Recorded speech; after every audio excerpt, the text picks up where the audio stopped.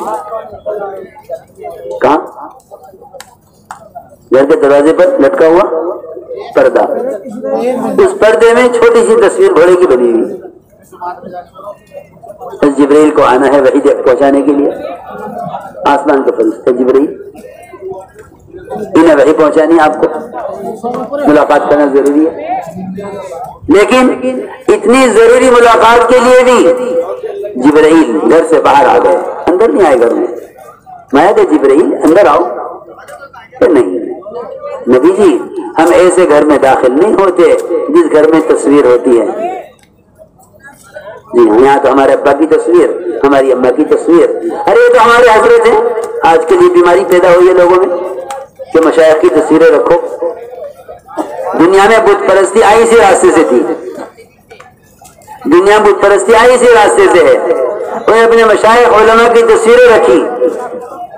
آج دین کی کوئی مجلس, علم کا کوئی حلقہ, دین کی کوئی مجلس, علم کا کوئی حلقہ, یا وہ کسی بھی لائن کے جلسے اور جلوس ہو, چاہے وہ علماء کی مجلس ہو یا عوام کی, تصویروں سے خالی نہیں ہے. اللہ تعالیٰ کی مددیں اس لیے نہیں ہیں, برکتیں اس لیے نہیں ہیں.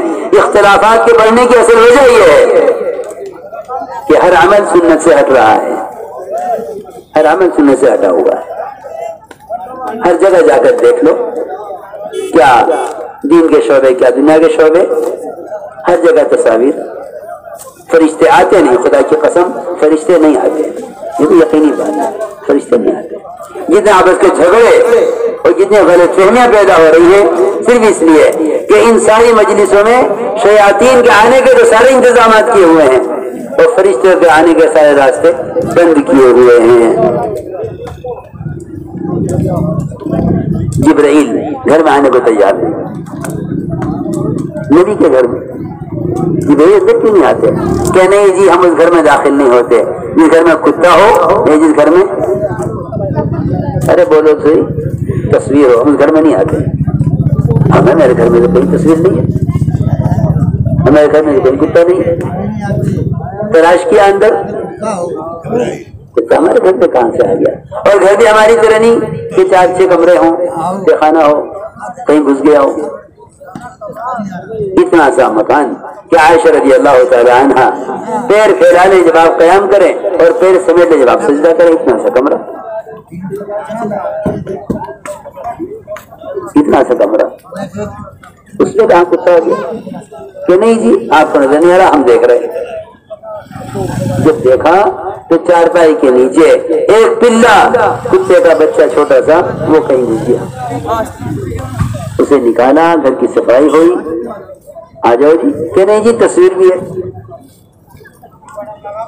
وہ تصویر بھی ہے, تصویر تو کوئی نہیں. دیکھا تو وہ دروازے کے پردے پر ایک گھوڑے کی تصویر تھی. اسے پھاڑا, اسے ہٹایا. ہاں اب جبرائیل اندر آئے. ہم ایسے گھر میں داخل نہیں ہوتے جہاں تصویر ہو یا کتا ہو. ہم ذرا اندازہ کر لیں, پریشان گھر والے, نیند نہیں آ رہی. ارے تمہارے گھروں میں شیاطین اتنی کثرت سے ہیں کہ کسی بھی طرح اطمینان نہیں ہے. ماں باپ کی لڑائی, بھائی بھائی کی لڑائی, چچا تائی کی لڑائی, بھتیجے کی بھانجے کی لڑائی, کیوں نہ ہو. اچھا جی کسی نے کچھ کرا دیا, اب یہ مصیبت ہے. ہاں جی کرایا ہوا ہے, جاؤ جی جاؤ تعویذ لاؤ, اب جاؤ اب تعویذ لاؤ. جی ہاں نبی میں لڑائی, سارے کام وہ کریں جس سے تمہارے درمیان شیاطین کا جھرمٹ ہو, اور جب ان شیاطین کے آنے سے گھروں کے اندر جھگڑے اور فساد اور تہمتیں, ایک دوسرے الزامات ہوں, تو پھر یہ کہو کہ کسی نے کچھ کرا دیا ہے. ایک طرح اپنا کرایا ہوا ہے. اس لیے کہہ رہا ہوں سارا مجمع اس کا عزم کر لے کہ اپنے گھر کے اندر یہ 5 اعمال اہتمام سے کریں گے, اس یقین کے ساتھ کہ یہ اعمال اعمال صحابہ ہیں, یہ اعمال اعمال ہدایت ہیں. یہ اعمال قرآن اور حدیث سے ثابت ہے. یہ کوئی مذاقی اور کوئی کام کوئی کھیل نہیں ہے کہ کہا جائے کوئی نیا کام شروع ہو گیا ہے. یہ تو اعمال ہدایت اعمال تربیت ہے. اللہ نے قرآن میں ان اعمال کو اعمال طہارت اعمال تزکیہ اعمال ہدایت قرآن میں کہا ہے. وقرن فی بیوتکن ولا تبرجن تبرج الجاہلیۃ الاولی واقمن الصلاۃ وآتین الزکاۃ واطعن اللہ ورسولہ انما یرید اللہ لیذهب عنکم رجس اہل البیت ویطہرکم تطہیرا واذکرن ما یتلی فی بیوتکن من آیات اللہ والحکمہ ان اللہ کان لطیفا خبیرا.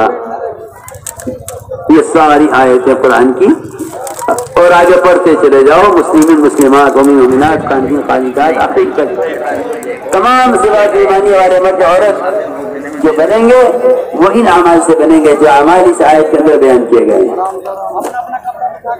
کہ عورتوں کو چاہیے کہ اپنے گھروں میں اور مرد دونوں جمع ہو کر تو وہ نہیں عورتیں اور مرد دونوں جمع ہو کر ہاں وہ مرد عورت جن کا آپس میں پردہ نہیں ہے اور ایک دوسرے کے محرم ہیں انہیں چاہیے کہ یہ آپس میں جمع ہو کر یہ آپس میں روزانہ گھر میں جمع ہو کر کوئی ایک وقت طے کر لیں جس میں سب سے پہلے قرآن کو صحیح کرنے کا حلقہ قائم کریں. ایک آیت مرد چلے میں نکل کر سیکھ کر آیا ہے اس کا روزانہ کا کام یہ ہے گھر میں قرآن کا حلقہ قائم کرے. بیوی سے بھی آیت پڑھوائے بیٹی سے بھی پڑھوائے بہو سے بھی پڑھوائے ماں سے بھی پڑھوائے جتنے گھر کی عورتیں ہیں ان سے ایک ایک سے آیت پڑھوائے. ایسے کرو گے نا. دیکھو ابھی تمہیں بتلاتا ہوں. ابھی ایک صاحب 5 مہینے ایک ملک میں لگا کر آئے بڑا لمبا خرچ کر کے واپس آئے جماعت سے 11 مرتبہ 4 مہینے لگائے ہوئے 11 مرتبہ 4 مہینے لگائے ہوئے بیرون بھی ہو کر آئے بڑا لمبا خرچ کر کے آئے پھر کام کر کے آئے. ان کی اہلیہ ان کی بیوی وہ ہمارے گھر میں آئی ملاقات کے لیے. تو ملاقات کے لیے آئی تو ایسے وقت میں آئی جب ہمارے اپنے گھر میں جو ہے قرآن کا حلقہ چل رہا تھا. جی کوئی مہمان آئے ملنے کے لیے. اچھا بھائی ایک طرف ہو جاؤ ملاقات کر لو کہ کیا ہو رہا ہے. کبھی اس وقت یہاں قرآن کا حلقہ چل رہا ہے آپ ہی بیٹھ جاؤ. مہمان آئے گھر میں عورت اسے جو قرآن کا حلقہ میں بٹھا دیا. جب ان سے کہا پڑھو تو کہنے کہ میں سے پڑھی ہوئی تمہارا میاں تو 11 مرتبہ چامے لگا چکا ہے بالکل بتا کر آیا ہے. کہنے لگی میرا میاں تو عالم ہے مدرسے میں مدرس ہے. اس کی بیوی کو خدا کی قسم سورہ فاتحہ قل واللہ کی خبر نہیں تھی کیا کس کس چیز کا نام ہے. یہ ابھی کی بات ہے میرے خیال سے شاید 15 دن میں گزرے اس بات کو. پڑھ لے گی پڑے گی. اس سے کہا کیوں کہ میری میاں نے کہیں مجھے پوچھا ہی نہیں. میں تو فلاں گھر سے رخصت ہو کے آئی. وہ سمجھتا رہا کہ میں نماز قرآن جانتی ہوں گی. کچھ نہیں. شوہر عالم ملک کا وقت اگر آ گیا اور بیوی کو قرآن کا ایک حرف معلوم نہیں. یہ 2 ہفتے پہلے کی بات کر رہا ہوں میں 2 ہفتے پہلے کی. یہ اس کی نحوست ہے اور یہ اس کا نقصان ہے کہ گھر میں روزانہ قرآن کا حلقہ قائم کرنے کو اہمیت نہیں. جو یہ سمجھ رہا ہے کہ ہاں بیوی پڑھی لکھی ہوگی اور بیوی یہ سمجھ رہی ہے کہ رکوع سجدہ کرنے کا نام نماز ہے وہ پڑھ رہی. پوچھو سے نماز پڑھتے کیا نماز پڑھتی پابندی کیا پڑھتی ہے نماز میں کتنی شریف پڑھتی رہتی ہے. بچی جواب دیا اس نے جب داری آئی حلقہ لگا ہوا تھا نا عورتوں کا قرآن کو صحیح کرنے کا. اسے کہا تم بھی پڑھو. انہوں نے مجھے نہیں پڑھنا ہے. اس لیے کہہ رہا ہوں کہ روزانہ قرآن کو صحیح کرنے کا حلقہ قائم کرے. اور یہ عمل نبوت یہ عمل ہجرت سے پہلے کا عمل ہے. ہجرت سے پہلے کا عمل ہے۔ عمر رضی اللہ تعالیٰ عنہ حضور اکرم صلی اللہ علیہ وسلم کو قتل کرنے کے لیے چلے تھے، اسلام نہیں لائے تھے ابھی، تلوار ستی ہوئی ہاتھ میں، کہا آج کسے نمٹا کر آتا ہوں، بہت ہو گئی، جھگڑا ختم کر دوں گا آج میں، تلوار ستی ہوئی ہاتھ میں، غصے میں عمر۔ کسی نے کہا تمہاری بہن کے گھر میں بھی یہ دن داخل ہو گیا ہے جس دن کے لیے تم محمد عظیم کو قتل کرنے جا رہے ہو، تو خیال آیا کہ چلو پہلے بہن سے نمٹ لوں۔ وہاں گئے، وہاں کیا ہو رہا تھا بھائی بتائیے؟ قرآن کا حلقہ لگا ہوا تھا، تصحیح قرآن کا، تلاوت کا نہیں، قرآن کی تصحیح کا حلقہ۔ خباب رضی اللہ عنہ حضرت عمر کے بہن بہنی کو قرآن سکھلا رہے تھے، وہاں سے رسول کو ہدایت ملی، جو ان کے غصے کا دن، نعوذ باللہ، آپ کو قتل کرنے کا عزم اس قرآن کے حلقے نے عمر جیسے سخت دل آدمی کو اسلام کی طرف، اسلام میں داخل کیا ہے۔ نہیں کہا اسی گھر میں کہ مجھے لے چلو میں اسلام قبول کرنا چاہتا ہوں۔ سوچو تو صحیح، جب عمر جیسا آدمی جس کے بارے میں مشہور تھا کہ خطاب کا بیٹا ایمان لا سکتا ہے، خطاب کا بیٹا عمر ایمان نہیں لا سکتا، ایسے اللہ نے ہدایت دی گھر میں قرآن کو صحیح کرنے کے حلقے سے۔ آج لوگ یہ کہتے ہیں کہ یہ کہاں سے آ گیا؟ ارے اس کا مطلب یہ ہے کہ تمہاری سیرت کو کوئی نظر نہیں ہے اور صحابہ کے عمل کی کوئی مشابہت نہیں ہے۔ اس لیے میرے دوستو عزیزو، یہ پہلا کام ہے 5 اعمال میں سے کہ روزانہ گھر میں قرآن کو صحیح کرنے کا حلقہ قائم ہو، پھر اس کے بعد کتابی تعلیم ہو روزانہ گھروں میں، ایک دن فضائل اعمال، فضائل صدقات، ایک دن منتخب حدیث سے تعلیم کا اہتمام کیا جائے۔ پھر 6 نمبر کا مذاکرہ ہو، باری باری، آج ماں نے کیا، آج باپ نے کیا، آج بیٹی نے کیا، آج بھائی نے کیا، اس طرح روزانہ گھر میں 6 نمبر کا مذاکرہ بہت آسان ہے۔ کوئی کہے جی مجھے تقریر کرنی آتی، ارے تقریر کرنے کا نام تھوڑی 6 نمبر بیان کرنا ہے، وہ تو منتخب حدیث میں سے ہر نمبر سے متعلق حدیث یاد کر لو۔ ارے تم جھوٹے اخبار پڑھ کے قصے یاد، خبریں یاد کر لیتے ہو نہیں؟ کوئی جھوٹا اخبار کی خبریں یاد ہو سکتی ہے؟ ایک ہفتے پہلے کا اخبار لاؤ، اس میں لکھا ہوا تھا۔ جھوٹے اخبار یاد رہ جاتے ہیں، حدیثیں کیوں نہیں یاد رہیں گی؟ اس لیے کہا کہ اس طرح ہمیں تعلیم کے حلقے کے ساتھ 6 نمبر کا مذاکرہ کرنا ہے انہیں حدیث کی روشنی میں۔ اس کے بعد اپنی مستورات کو اللہ کے راستے میں نکلنے کے لیے تیار کرو، یہ بھی سنت ہے۔ حضور اکرم صلی اللہ علیہ وسلم نے ام حرام بنت ملحان کو ایسی جماعت میں جوڑ دیا تھا جو جماعت سمندر کا سفر کر کے جانے کی فلاں ملک میں، یہ بھی سنت ہے کہ اپنی عورتوں کو اللہ کے راستے میں نکلنے کے لیے خوب قوت سے، محنت سے، کوشش سے آمادہ کرو۔ مسجد کی جماعت کا کام ہے کہ 2 سے روزہ لگ گئے مردوں کے ساتھ، تیسرے سے روزہ ہماری مسجد کی جماعت عورتوں کے ساتھ نکلے گی، اصولی بات۔ مسجد کی جماعت کے 2 سے روزہ لگ گئے، کس کے ساتھ؟ مردوں کی جماعت میں، تیسرے مہینے سے روزہ عورتوں کے ساتھ۔ کیوں؟ کیونکہ یہ سارا مردوں کی ذمہ داری ہے کہ یہ مردوں کو جا کر اللہ کے اوامر کا حکم کریں، برائی سے روکیں۔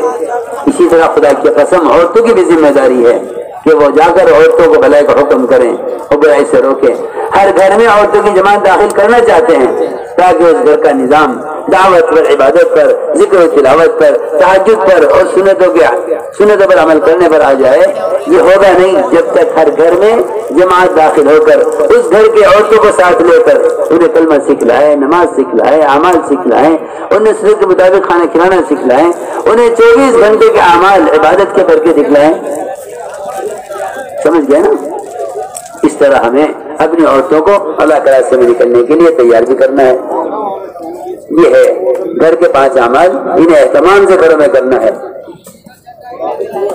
اس طرح میرے دوست عزیزو، تعلیم اور ذکر یہ دونوں ایک دوسرے کے لازم ہیں۔ ہمارے آسا فرماتے تھے بغیر ذکر کے علم ظلمت ہی ظلمت ہے، بغیر ذکر کے علم ظلمت ہی ظلمت ہے۔ آدمی کو معلومات تو دین کی ہوگی، عمل نہ ہوگا، عمل کی استعداد ذکر سے پیدا ہوتی ہے۔ اس لیے کہ آدمی عمل سے غافل ہوتا ہے دل کی غفلت کی وجہ سے۔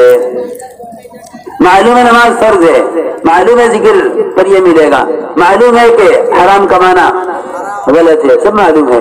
عمل کی استعداد ذکر سے پیدا ہوگی, کیونکہ گناہ آدمی کرتا ہے دل کی غفلت سے, اور دل کی غفلت کا علاج ذکر ہے, دل کی غفلت کا علاج ذکر ہے. اس لیے سب سے پہلا کام تو یہ ہے کہ صبح شام باوضو قبلہ رخ ہو کر تنہائی میں اللہ کے ذکر کا اہتمام کرو. اللہ کا دھیان جماتے ہوئے ایک تحویل تیسرے کلمے کی سبحان اللہ کہو تو صحیح, سبحان اللہ والحمد للہ ولا الہ الا اللہ واللہ اکبر ولا حول ولا قوت الا باللہ العلی العظیم. ایک تسبیح درود شریف کی استغفار کی, یہ صبح شام 3 تسبیح باوضو قبلہ رخ ہو کر تنہائی میں اللہ کی طرف متوجہ ہو کر پڑھنے کا اہتمام کریں. افضل ذکر قرآن کی تلاوت ہے. قرآن جو پڑھے ہوئے ہیں وہ قرآن کی تلاوت کا اہتمام کریں, جو پڑھے ہوئے نہیں ہے قرآن سیکھیں. یہ کہنا میں بوڑھا ہو گیا اور اب قرآن سیکھنے کی عمر نہیں رہی, ایسی بات نہیں ہے میرے دوستوں عزیزوں. کسی بھی عمر کا آدمی ہو لیکن قرآن سیکھنا تو فرض عین ہے ہر مرد عورت کے ذمہ. قرآن سیکھنا فرض عین ہے ہر عورت مرد کے ذمہ. اتنا قرآن کم سے کم جس سے نماز درست ہو جائے اتنا تو فرض عین ہے. قرآن کی تلاوت یہ تمام اذکار میں سب سے افضل ذکر ہے کہ اللہ کی ذات سے نکلا ہوا کلام ہے, اس لیے قرآن کی تلاوت کا بہت اہتمام کریں. قرآن سیکھیں اور قرآن کی تلاوت کے ساتھ ساتھ قرآن کا ترجمہ بھی ضرور دیکھا کریں کہ اللہ ہم سے کیا فرما رہے ہیں. دیکھو میرے دوستو عزیزو, آج کل لوگوں کو جھوٹے اخبار پڑھنے کا شوق ہے لیکن سچا قرآن پڑھنے کا شوق نہیں ہے. جھوٹے اخبار پڑھنے پڑھ کر اس کی خبریں آگے رکھتے ہیں, دوسروں کو آگے بتاتے ہیں آج اخبار میں یہ ہے. صبح قرآن کی تلاوت کر کے کوئی نہ کہے گا دوست سے کہ آج میں صبح قرآن پڑھ رہا تھا, میں نے اسے ایک آیت عجیب پڑھی, اللہ تعالیٰ ہم سے یہ فرما رہے ہیں. کبھی تلاوت کریں, اخبار پڑھیں گے جھوٹے اور جا کر کہیں گے دوست سے کہ دوست آج میں نے اخبار میں یہ پڑھا ہے. قرآن کی تلاوت کی, قرآن کو سمجھا, لیکن کسی سے ملاقات کر کے نہ کہے گا آج میرے قرآن میں یہ پڑھا ہے. نہ قرآن کا ذکر ہے نہ قرآن کے تذکرے ہیں. جھوٹے اخبار پڑھتے ہیں, ان جھوٹی خبروں کو آگے پھیلاتے ہیں, اس سے بیٹھ کے گھنٹے تبصرے کرتے ہیں جس میں خدا کی قسم نہ دین کا کوئی فائدہ نہ دنیا کا.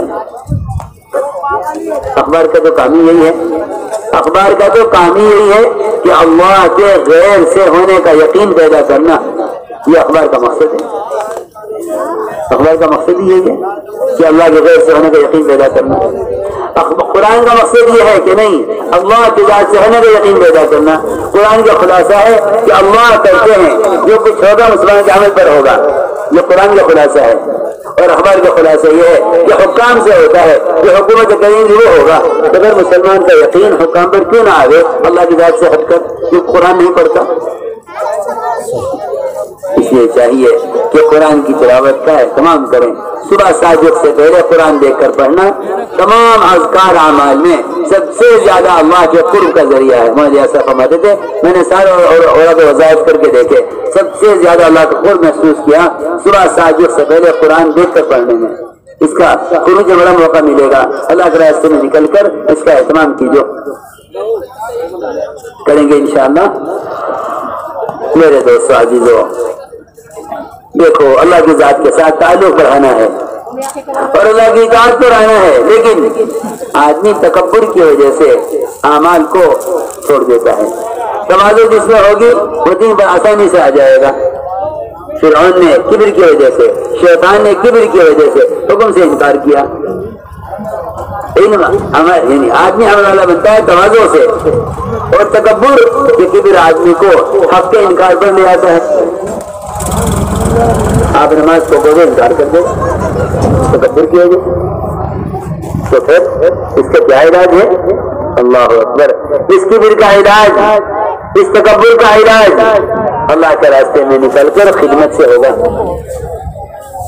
آج حقوق مارتا ہے دوسروں کے تکبر کی وجہ سے. بادشاہوں کے مزاج میں کبر ہوتا ہے, انبیاء کے مزاج میں تواضع ہوتی ہے. وہ حقوق مارتے ہیں رعایا کے تکبر کی وجہ سے, اور انبیاء علیہ السلام حقوق ادا کرتے ہیں, اپنا حق چھوڑ کر دوسروں کا ادا کرتے ہیں تواضع کی وجہ سے. اس لیے فرمایا کہ تواضع کیسے آئے گی بھائی؟ کہ تواضع آئے گی خدمت کرنے سے، اللہ کے راستے میں نکل کر خدمت کرنا، یہ اپنے اندر تواضع پیدا کرنے کا ایک بنیادی عمل ہے۔ بلکہ ایک روایت میں یہاں تک فرمایا کہ اللہ کا تعلق بندے سے، بندے کا تعلق اللہ سے اس وقت تک باقی رہے گا جب تک کہ دوسروں سے خدمت نہیں لے گا۔ یہ تو علاقے کا چودھری اور سرپنچ گھر میں کبھی پانی بھی خود نہیں پیا اٹھ کر، گھر میں جھاڑو لگانا، گھر میں کوئی خدمت کرنا تو بہت دور کی بات ہے۔ تو نہیں جی، ہمارے گھر میں کام تھوڑی، گھر کی عورتیں کریں گی، بچیاں کریں گی۔ حالانکہ حضور اکرم صلی اللہ علیہ وسلم حضرت عائشہ سے پوچھا کہ آپ گھر میں کیا کرتے تھے؟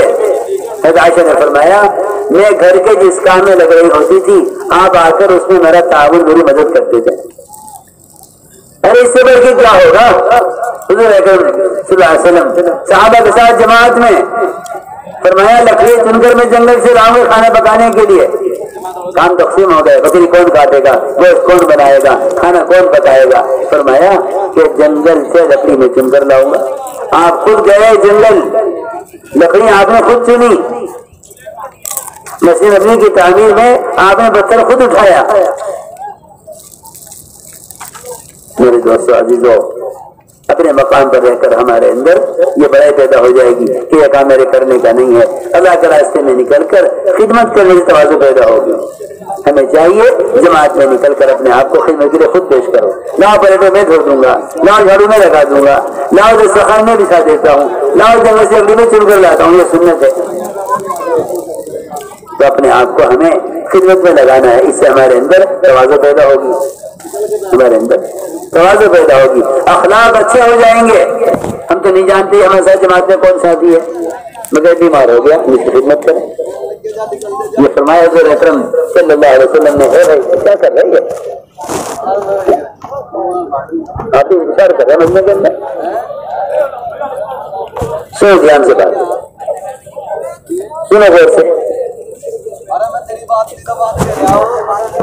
حضور اکرم صلی اللہ علیہ وسلم خدمت میں اپنے آپ کو خود پیش کر دیتے، ہمیں چاہیے اپنے آپ کو خدمت میں خود پیش کریں۔ حضور اکرم صلی اللہ علیہ وسلم فرمایا ایک صحابی سے اقسم ابن الجون ان کا نام تھا، اے اقسم اللہ کے راستے میں نکلا کرو اپنی قوم کے علاوہ کے ساتھ۔ میرے دوستو عزیزو، حضور اکرم صلی اللہ علیہ وسلم نے امت بنائی، امت ایسے بنی کہ اجنبی کے ساتھ نکلے، ہم جماعت میں نکلیں گے جسے قبضہ میرے ساتھ، یہ تو ہماری برادری کا ہے نہیں، یہ تو ہماری گوت کا نہیں، یہ تو ہمارے قبیلے کا نہیں، یہ تو ہماری قوم کا نہیں۔ اور اب تو اور بھی زیادہ دوریاں پیدا ہو گئی کہ نہیں جی یہ تو ہمارے حلقے کا نہیں، یہ تو ہمارے خیال کا نہیں، یہ تو ہماری پارٹی کا نہیں، یہ تو ہماری جماعت کا نہیں۔ سب سے بڑا مجرم اللہ کے ہاں وہ ہے جو امت کے درمیان تفریق پیدا کرے۔ یہ امت ہے، امت ہے۔ حضور اکرم صلی اللہ علیہ وسلم صحابہ کو اجنبی کے ساتھ بھی ڈالتے تھے، فرماتے تھے اجنبی لوگوں کے ساتھ نکلو تمہارے اخلاق اچھے ہو جائیں گے اور تم قوم میں باعزت ہو جاؤ گے، تم قوم میں باعزت ہو جاؤ گے۔ اس لیے کہہ رہا ہوں کہ مولوی صاحب فرماتے تھے گناہ گار سے گناہ گار مسلمان کو عظمت کی نگاہ سے دیکھنے کی مشق کرو، کسی مسلمان کو حقیر مت سمجھو، کسی مسلمان کو حقیر مت سمجھو، کسی مسلمان کو حقیر مت سمجھو۔ ایک مسلمان کو حقیر سمجھنا، سنو میری بات، ایک مسلمان کو حقیر سمجھنا آج جو کہ اسلام سے بھی محروم کر دیتا ہے۔ ایک مسلمان کو حقیر سمجھنا اسلام سے بھی، میں کچھ کہہ رہا، ایک مسلمان کو حقیر سمجھنا اسلام سے بھی محروم کر دیتا ہے۔ حضور اکرم صلی اللہ علیہ وسلم نے عرفات سے چلنے میں دیر کی، سارے صحابہ بڑے بڑے آپ کے ساتھ، عرفات سے چلنے میں دیر ہوئی، صحابہ کہنے لگے کیوں تاخیر ہو رہی ہے، کیوں نہیں چل رہے؟ آپ کسی کا انتظار کر رہے تھے کہ ہاں بھائی ابھی کسی کا انتظار ہے، کسی کا انتظار ہے، اتنی دیر کے بعد حضرت اسامہ آئے. حضرت اسامہ چہرے سے بد شکل, چہرے پر چیچک کے داغ, کالا رنگ, اپنی قوم کے نہیں, اپنے قبیلے کے نہیں, اپنے یہاں کے نہیں, باہر کے آئے ہوئے. ان کا آپ نے انتظار کیا, آپ نے امت بنائی تھی نا, ان کا انتظار کیا. یہ آئے تو یمن والوں نے کہا, یمن والوں نے ارے اس کا انتظار کیا, ہم اتنے بڑے بڑے یہاں انتظار میں کھڑے ہیں, سب اس کا انتظار کر رہے تھے, اس کا انتظار کیا گیا. ایسے حقیر سمجھ کر کہا اسامہ کو کہ ان کی وجہ میں روکا گیا ہے. جب ابو بکر صدیق کے زمانے میں احتجاج آیا, سب سے پہلے یمن والے مرتد ہوئے.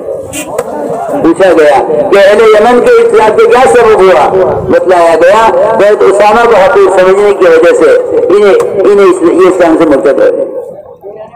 اس لیے کہہ رہا ہوں کہ کسی مسلمان کو حقیر مت سمجھو, کسی کو غیر مت سمجھو, سب کو اپنا سمجھو, سب سے محبت کرو.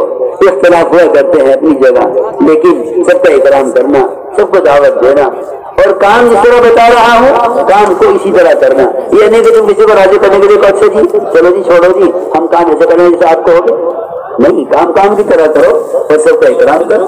کوئی تمہارے کام سے اختلاف کرے صبر کر دو اور اپنا کام کرتے رہو. جب کام کا فائدہ اس کے سامنے آئے گا وہ خود ہی کام میں جٹ جائے گا, اور آپ ڈرنے بیٹھ جاؤ. سب سے بڑی بے اصولی اصول کے لیے لڑنا ہے. سب سے بڑی بے اصولی کیا ہے؟ سب سے بڑی غلطی یہ ہے کہ آدمی غلط کے لیے لڑائی کرے, اختلاف کرے. یہ سب سے بڑی بے اصولی ہے, سب سے بڑی غلطی ہے. اپنا کام یکسوئی سے کرتے رہو اور سب کا احترام کرتے رہو. جو آئے مانے اچھی بات ہے, بھائی جو نہیں مانتے بھائی ہم کے لیے دعا بھی کریں گے, ہم ان کا احترام بھی کریں گے, اپنا کام کرتے رہیں گے, انہیں دعوت دیتے رہیں گے. آ جاؤ بھائی تم اسی طرح کام کر لو جیسے کہا جا رہا ہے. یہ آسان بات, لڑنے جھگڑنے اختلاف کرنے اور پارٹی بنانے کی تو کوئی گنجائش نہیں ہے تبلیغ میں.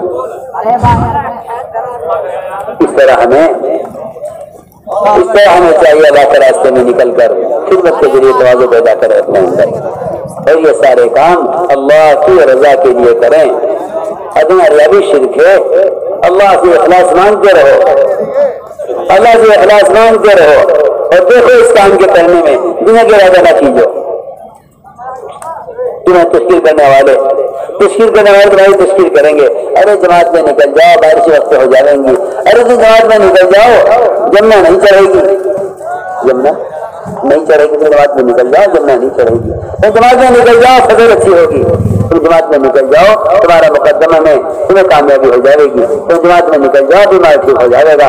تم جماعت میں نکل جاؤ قرض ادا ہو جائیں گے. یہ ہے اندر ایک شیطان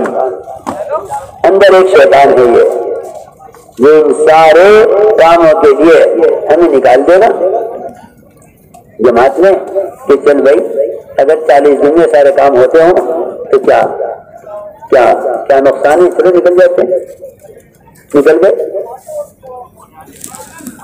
بہت میں کامیابی نہ ہوئی, جب نہ چڑھی آئی, یہ کہیں گے نہیں جی تبلیغ میں لگے, اس سے بھی مسئلہ حل نہیں ہوگا. تو تبلیغ میں لگتا ہے اللہ کے حکم کی وجہ سے, اس کو راضی کرنے کی وجہ سے, تو اللہ یہ سب کچھ کر دیتے, مگر تو نکلا اپنی دنیا کے لیے, تو نکلا اپنی دنیا کے لیے, تو نکلتا اللہ کو راضی کرنے کے لیے. اب اندازہ کریں نا, ایک صحابی نے عرض کیا حضور اکرم صلی اللہ علیہ وسلم سے کہ یا رسول اللہ, ایک آدمی اللہ کے راستے میں نکلتا ہے اللہ کے دین کو پھیلانے کے لیے, اس کے دین کو دنیا میں بلند کرنے کے لیے, لیکن وہ نکلنے کے زمانے میں ایک تیر کا ارادہ کر لیتا ہے, ایک تیر مل جائے, حالانکہ تیر تو اعلی جہاد میں سے, اس کے فضائل بھی ہیں. تیر چلانے پر اللہ کی طرف سے نور ملے گا, چاہے نشان اللہ پہنچے آنا پہنچے تو بےجر ملے گا. آپ اس کے بارے میں کیا کہتے ہیں, آپ اس کے بارے میں کیا فرماتے ہیں؟ یہ سوال کیا صحابی نے آپ سے. آپ نے فرمایا اللہ کے راستے میں نکلنے والے اس مجاہد نے اگر تیر کا ارادہ کیا ہے تو دنیا اور آخرت میں اس کو اس تیر کے سوا اور کچھ نہیں ملا ہے، دل چاہے یا نہ چاہے۔ یہاں تک وہی کی اطاعت کا حکم ہے، جب تک وہ تمہیں کفر کا یا تمہیں اللہ کی نافرمانی کا حکم نہ دے وہاں تک امیر کی بات مانو۔ اس لیے میرے دوستو عزیزو، ہمیں امیر کی اطاعت کے ساتھ چلنا ہے تاکہ خیر اور برکتیں شامل حال رہیں، اس کو مسلسل رہیں۔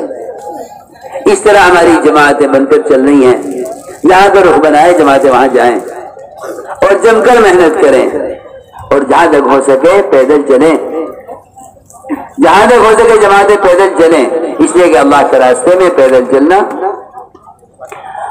اگر جہنم کی آگ کو حرام کر سکتا ہے تو جو اللہ کے غصے کے مظاہر جو دنیا میں ہیں، امت حالات میں ہے، پریشانیاں، مختلف قسم کے قوانین، مختلف قسم کے ہتھ کنڈے استعمال ہو رہے ہیں اسلام کے خلاف، خدا کی قسم اس سے بڑھ کر کوئی اور، اس سے بڑھ کر ان کو روکنے کا کوئی اور ذریعہ نہیں ہے کہ ہماری جماعت اللہ تعالیٰ سے پیدل چلیں۔ اس سے اللہ تعالیٰ کی رحمت جوش میں آتی ہے اور اللہ کا غصہ ٹھنڈا ہو جاتا ہے۔ دو سبب ہیں اللہ کے عذاب کو ہٹانے کے، ایک پیدل نقل حرکت اور ایک مشرک اعمال سے آباد رکھنا۔ یہ دو سبب ہیں اللہ کے عذاب کو ہٹانے کے لیے۔ اس لیے جہاں تک ہو سکے اللہ کے راستے میں پیدل چلیو، کیونکہ اللہ کے راستے میں پیدل چلنا، اس پر جو غبار ہوئے گا وہ جہنم کا دھواں ایک مومن کے پیٹ میں جمع نہیں ہو سکتے، صحیح حدیث ہے۔ اللہ کے راستے کی نقل حرکت پر جو غبار ہوئے گا، یہ غبار جمع کیا جائے گا قیامت کے دن، اور اس غبار کے بقدر ہر اللہ کے راستے میں نکلنے والے کو مشک دیا جائے گا قیامت میں۔ بلکہ اس سے بڑھ کر تو عجیب و غریب روایت ہے جس میں فرمایا کہ اللہ کے راستے کا غبار جو پیدل چلنے سے اڑے گا، اللہ کے راستے کا غبار جو پیدل چلنے سے اڑے گا، گاڑیوں سے نہیں، پیدل چلنے سے، صرف پیدل چلنے سے جو غبار اڑے گا، اس غبار کو اللہ تعالیٰ جنت میں جنتیوں کے حسن کو بڑھانے کے لیے بطور پاؤڈر کے استعمال کریں گے۔ ارے پاؤڈر ہوتا ہے نہیں، جی ہاں، حسن جمال کے لیے، خوبصورتی بڑھانے کے لیے لوگ استعمال کرتے ہیں۔ اللہ کے یہاں اس کے راستے کا غبار یہ پیدل چلنے سے اڑے گا، وہ اللہ تعالیٰ جنت میں داخل ہونے والوں کے حسن کو بڑھانے کے لیے بطور پاؤڈر کے استعمال کریں گے۔ یہ بھی روایت میں ملتا ہے، انہا لذریرۃ الجنہ، کہ یہ جنت کا پاؤڈر ہے جو جنتی استعمال کریں گے جنت میں اپنے حسن جمال کو بڑھانے کے لیے۔ سوچو تو صحیح، اس طرح ہمیں چاہیے کہ جہاں تک ہو سکے اللہ کے راستے میں پیدل چلیں، گاؤں گاؤں دیہات کام کرتے ہوئے جاؤ۔ دیکھو ہر مسجد میں اتنا قیام کرو، روز مسجد کے 5 اعمال زندہ ہو جائیں، مسجد کی آبادی کا عمل شروع کر دو، وہاں کے مقامی لوگوں کو ساتھ لے کر انہیں مسجد کی آبادی کا عمل کر کے دکھلاؤ، جیسے بتایا گیا ہے کہ مسجد عمل ہو رہا ہو، اور باہر سے دکانوں سے، بازاروں سے، ہوٹلوں سے، گھروں سے، گلیوں سے لوگوں کو سمیٹ کر مسجد کے ماحول میں لے کر آؤ، یہاں لا کر دین کی بات سمجھاؤ۔ اس طرح یہ فضا، یہ ترتیب ہر مسجد میں قائم کرتے ہوئے چلنا ہے۔ ہاں، جن جماعتوں کے رخ دوسرے صوبوں کے ہیں انہیں چاہیے کہ اگر وہ ٹرین سے سفر کریں تو ان کو چاہیے کہ ٹرین میں بھی دعوت دیتے ہوئے جائیں۔ انبیاء علیہ السلام سفر میں دعوت دیتے، آپ صلی اللہ علیہ وسلم نے سفر ہجرت میں ڈاکو کو دعوت دی، میں نے عرض کیا تھا دونوں ڈاکو آپ کی دعوت اسلام میں داخل ہوئے۔ آپ نے ڈاکو کو دعوت دینے کے لیے وہ راستہ اختیار کیا جس راستے میں ڈاکو رہتے تھے۔ ہمیں بھی چاہیے کہ ہم سفر میں ہر ایک کو دعوت دیں۔ حضور اکرم صلی اللہ علیہ وسلم نے ایک سفر میں ایک آدمی کو دعوت دی، پوچھا کہاں جا رہے؟ کہا اپنے گھر جا رہا۔ ہم تو یوں سمجھ کے چلتے ہیں کہاں جی بڑے علاقے میں کام کرنا ہے، ارے نہیں، یہیں سے دعوت دیتے ہوئے جاؤ، گاؤں گاؤں دیہات جو ملے سے دعوت دو۔ آپ نے ایک جاجو کو دعوت دی، کہا کہ میرے نبی ہونے کی اللہ کی ایک گواہی دیتے ہو؟ اس نے کہا کہ آتے ہیں گواہ کون ہے؟ فرمایا اس وادی کے کنارے پر جو درخت کھڑا ہے یہ درخت گواہی دے گا کہ اللہ ایک ہے، میں اللہ کا رسول ہوں۔ یہ غیبی مدد ہے، افرادی دعوت پر غیبی مدد۔ وہاں سے درخت آیا زمین پھاڑتا ہوا آپ کے سامنے آ کر کھڑا ہو گیا، آپ نے 3 مرتبہ گواہی دی درخت سے. درخت نے زبان سے، اپنی زبان سے درخت نے گواہی دی، آواز آئی درخت میں سے، درخت نے خود گواہی دی کہ بے شک آپ سچ کہہ رہے ہیں، آپ سچ کہہ رہے ہیں. دیہاتی نے اس درخت کی گواہی پر اسلام قبول کر لیا، اپنی قوم کو دعوت دینے کے لیے چلا اور کہہ کر گیا کہ میں سب کو دعوت دے کر لے کر آؤں گا. میرے دوست عزیزو، اس طرح سفر میں دعوت دینا سنت